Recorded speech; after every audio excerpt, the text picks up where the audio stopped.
Bonjour à tous, j'espère que vous allez bien. Alors, je vais vous faire une vidéo qui m'est inspirée d'une situation qui s'est produite à l'instant.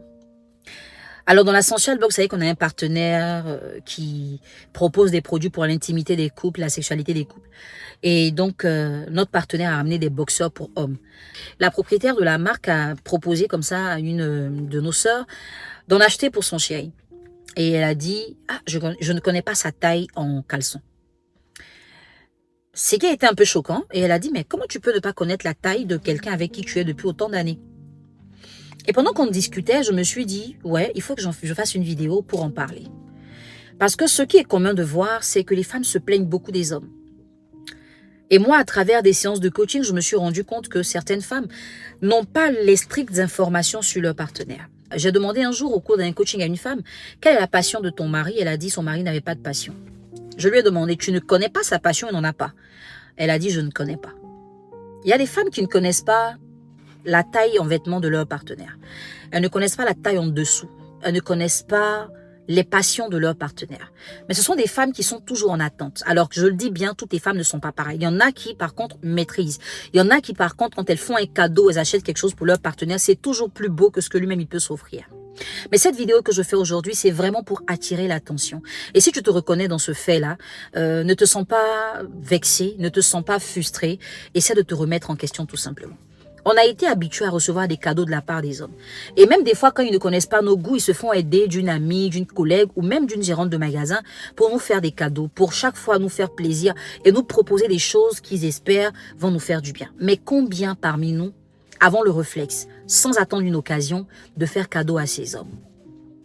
C'est-à-dire qu'on s'est habitué au fait que l'homme doit tellement prendre soin de nous qu'on ne fait plus d'efforts. On ne fait plus d'efforts pour lui plaire, pour le satisfaire, pour lui faire du bien. On attend toujours. Il y a des femmes qui ne connaissent rien de leur partenaire. Je disais même dans la causerie que si le teint était numéroté, il y a des femmes qui ne connaîtraient pas le teint de leur partenaire. C'est parce que le teint, on sait que soit c'est noir, soit c'est marron, soit c'est clair. Au passage, pour la petite peau caramel que vous voyez là, on va dire merci à Beauté au Naturel Canada. Voilà, ce sont eux qui font le son. N'hésitez pas à visiter leur page. On va revenir donc à l'essentiel de notre sujet. Mesdames, apprenez à vous démarquer en prenant soin de vos partenaires. Prendre soin d'un homme, ce n'est pas faire des démonstrations sexuelles au lit. Ce n'est pas forcément piler le foutou sans boule à l'intérieur, mais c'est prendre soin de ses petites émotions. Et quand tu demandes à une femme qu'est-ce que ton mari aime et qu'elle arrive à identifier ce que son mari aime, rarement cette femme te dira qu'elle accompagne son partenaire dans le plaisir qu'il a. Et pourtant, c'est une femme qui aimerait bien que son mari l'assiste dans ses projets, par exemple. Mais quand vous avez des hommes qui font le maximum ou même le minimum pour vous plaire, essayez de les imiter. Ce n'est pas toujours à nous qu'on doit donner. Nous devons nous aussi être des femmes qui donnent. Nous devons être des femmes qui apportent, des femmes qui essaient de créer un petit équilibre, une sorte d'harmonie. Nous ne devons pas être des femmes qui réceptionnent sans donner. Nous ne devons pas être des femmes qui attendent toujours qu'on prenne soin d'elles. C'est-à-dire que ton partenaire t'a peut-être financé un petit commerce, il t'a payé un concours. Écoute, n'attends pas que son anniversaire, n'attends pas que la Saint-Valentin. Parce que même à ces occasions, tu donnes là, c'est un investissement parce que tu espères recevoir quelque chose en retour. Et même aujourd'hui, cette histoire de cette petite mode d'organiser les anniversaires des chéris, il y en a qui le font juste pour les yeux des gens.